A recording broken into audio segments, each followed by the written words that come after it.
Happy Monday. It's cold and gray and a little bit of snow on the ground here in southeastern Michigan. For today's video, I got a request. Somebody actually requested this video, so I thought I'd go ahead and do that. I actually got asked to show off my Wild Eye film. There's a lot of us Wild Eye guys out there, so um, there's I'm going to show you what I have. Know that I probably had about half as many more that I forwarded on to good homes. There's other collectors out there that I had extras on, or for other reasons I just passed on to them. But I still got I still got a nice selection left. And so I'll go ahead and show you what I got. And I'll make mention of the ones that we have reviewed on the blog. Um, I got Don't Look, which we reviewed. That's review number 340. Of course, I'll leave the link to the blog on the description. So that's Don't Look. I really like this one a lot. Good slasher. I have Rust. I just reviewed that very recently. I believe it's 487. And also have a interview coming up with the director of Rust, Joe Lujan. Looking forward to that. I'll be sending them my questions out this week. So that's Rust.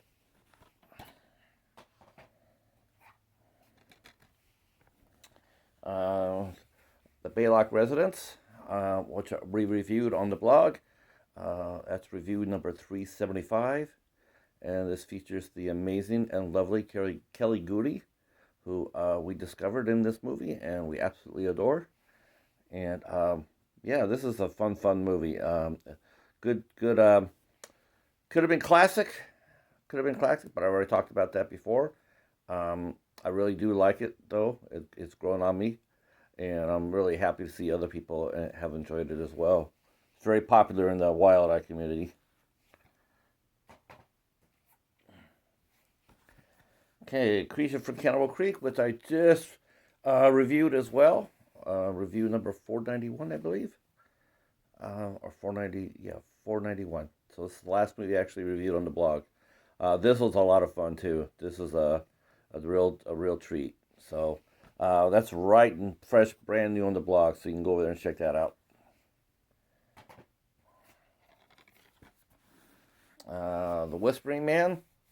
I've already featured this already on a channel before when I did my top 2020 Supernatural. Yeah, I like this movie quite a bit. There's it's a lot of it's interesting. It's set in Bulgaria, so that was yeah, Bulgaria. So that was really interesting seeing the foreign film from there. It was our first film we have reviewed from Bulgaria. It's in English, but it was filmed in Bulgaria, so it was with a Bulgarian cast. So it was really interesting to see how they did their take on possession, and we liked it.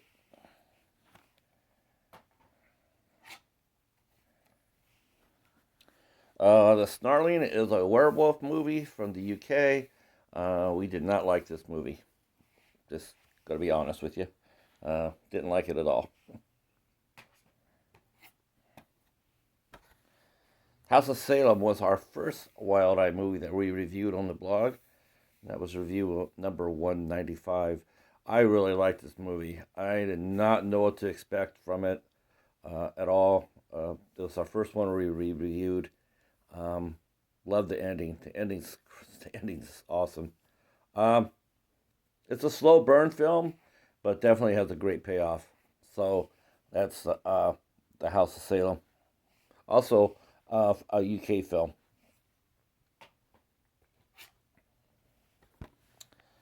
Soft Matter. Now, we didn't like the movie itself, but on the back of it, there is a short film called Slow Creep. That's the one we reviewed. We reviewed the short film. The Slow Creep was amazing. Really enjoyed that a lot more than we did the feature film.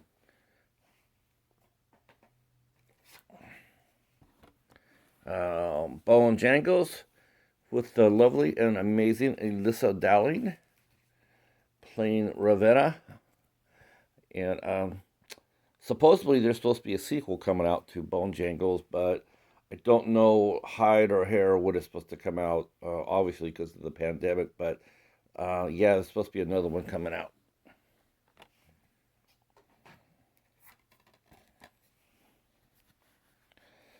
Virus of the Dead, which is a anthology film about a zombie outbreak. It's very micro budget. Um, there's a couple of outstanding pieces on here. There's 26 stories, which is a lot of pieces to put into a small movie. So it was just way too crowded for its own good.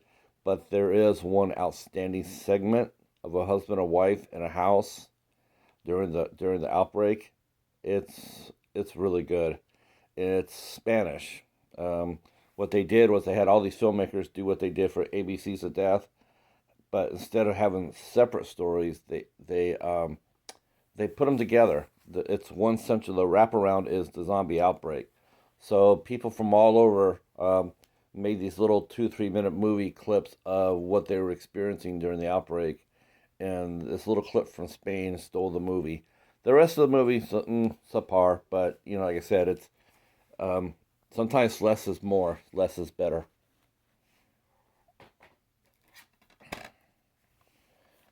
Baby Frankenstein with Andre Gower, which we really liked. This was a lot of fun. I really liked this movie. I thought this is Wild Eyes like first really truly family friendly movie. I mean, you could sit and watch this with your kids and not really be too bothered by it. It's very charming, and we just wish that they would have used their big star a little bit better. Andre Gower, he was really good in this, real good, but they just didn't give him very much to do.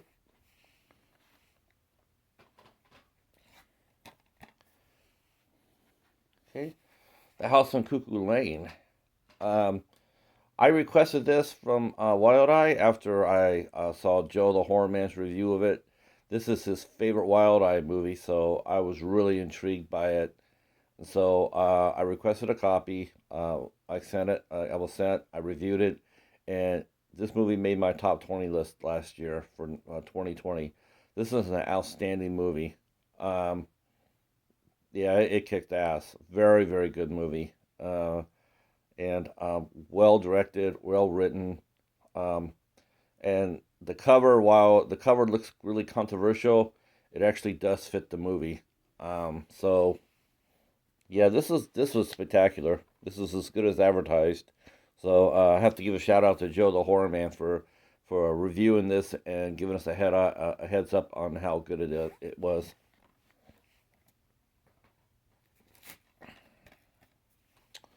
The Luring. Um, so far, we're the only ones so far have reviewed this one. We liked this one quite a bit. This is very interesting and had a very solid story to it. Good ending. It looked more of a theatrical had a more of a theatrical feel to it. You could have easily put this in a theater and done well with it. It has a great protagonist in it, um, the stranger who we hope to see again in another feature because he was really cool. So that was the luring. Okay. See, I brought this up just in a recent haul video. This is a movie I have still yet to review. I was sent this. This was sent to us along with Creature from Cannibal Creek, and this is American Scarecrow. And I will be doing this Wednesday for Wild Eye Wednesday. This is our first Scarecrow movie here on the blog.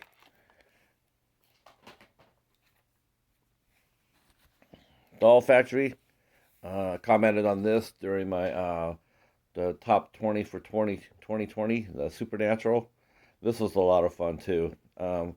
Used their small budget very creatively, got the most out of their dollar, and it shows on screen. Fun movie. Definitely look it up.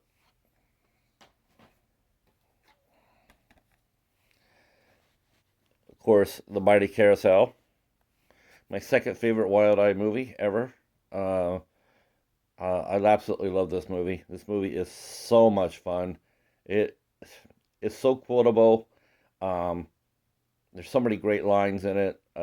Steve Rapinski, who we did a review, or interview with, is outstanding as Duke, the crazy possessed unicorn, who's just had a really bad day and had enough. And there's some super great creative kills in it. Um, a weird love scene, and just overall, just a barrel of laughs. The good news is there is a second one in the works. They crowdfunded it, and it's being written and put in pre-production. Um, so we'll have a new adventure with Duke coming soon.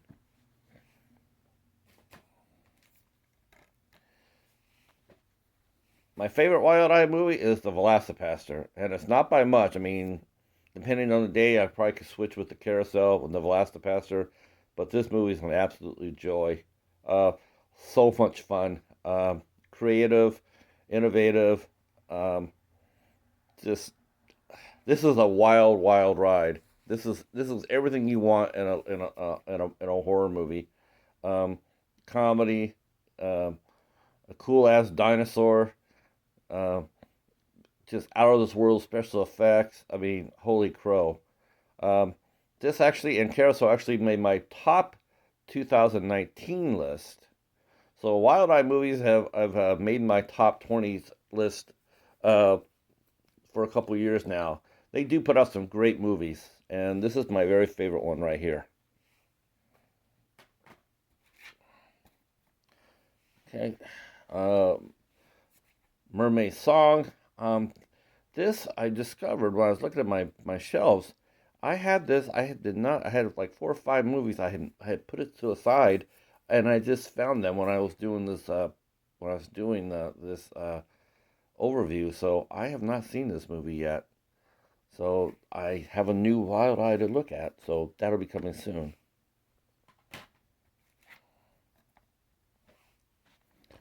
The Sitter. I got about 20 minutes into this, and then it was just a little. I was just wasn't feeling it then, but I'm gonna give it another try. Hobbs from Hobbs Horror reviewed this, and he absolutely loved it. He says it's really good, and so I want to give it another try. Um, Especially since no. I think what caught me was the main girl's supposed to be cat sitting, but there's only like no cats in the movie, so me the cheetah got bored. So what can I say? But we'll give it another try.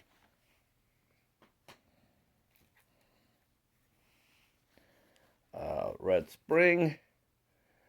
It's a vampire movie, and I have to finish that one too. Yeah, this is on the list of the ones I was supposed to review. I don't know what happened to it.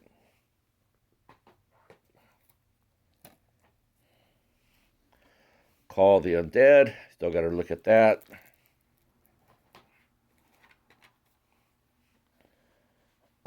Cold Ground. Um, yeah, that's coming up real soon. In fact, I think I'll be reviewing this after I do American Scarecrow. This is a found footage film set in France. Um, this is a spectacular film right here. I watched the making of it. These filmmakers are some dedicated guys. I mean, when you see some of the stuff they went through to film this movie and bring it to the screen, it's very impressive. Of course, it's a found footage film, so you can already tell by the cover of the DVD what to expect. So no big surprises in it, but getting there is the story. Is the story, right? The found footage. We already know what's going to happen, but getting there is the fun of it.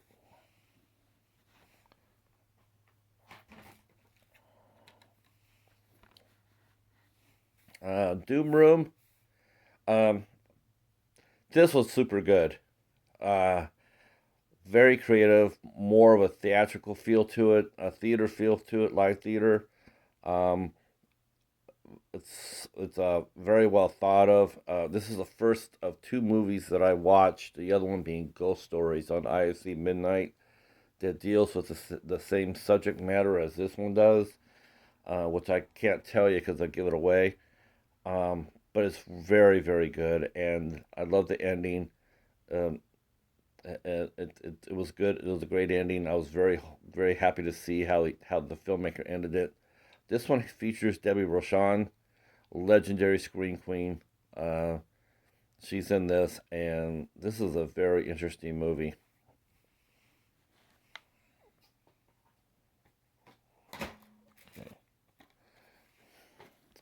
Our one documentary we got from Wild Eye is Scary Stories. This is also spectacular, very well done. Um, this is about the gentleman who wrote the Scary Stories to Tell in the Dark. Uh, let's see, Alvin Schwartz, and they talked to his son and some other people involved in the books.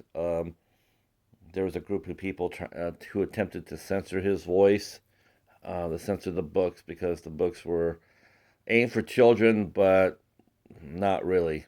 So a lot of parents got their dresses up in a binder and tried to censor this book and this man Alvin Schwartz voice, and they tell the story behind it. It's very well done, and the ending's hopeful as well. They talk to the son and some other people that were involved in trying to censor the book. It's a good documentary, and one of my favorites.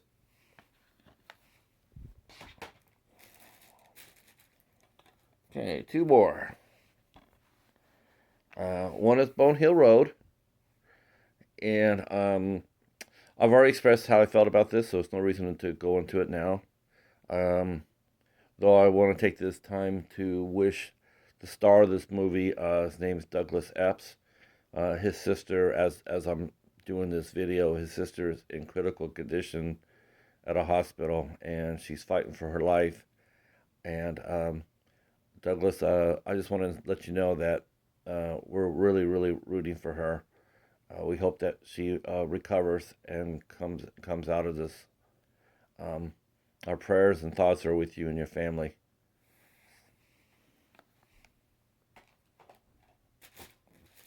And the last Wild Eye movie I have is The Forest of the Lost Souls.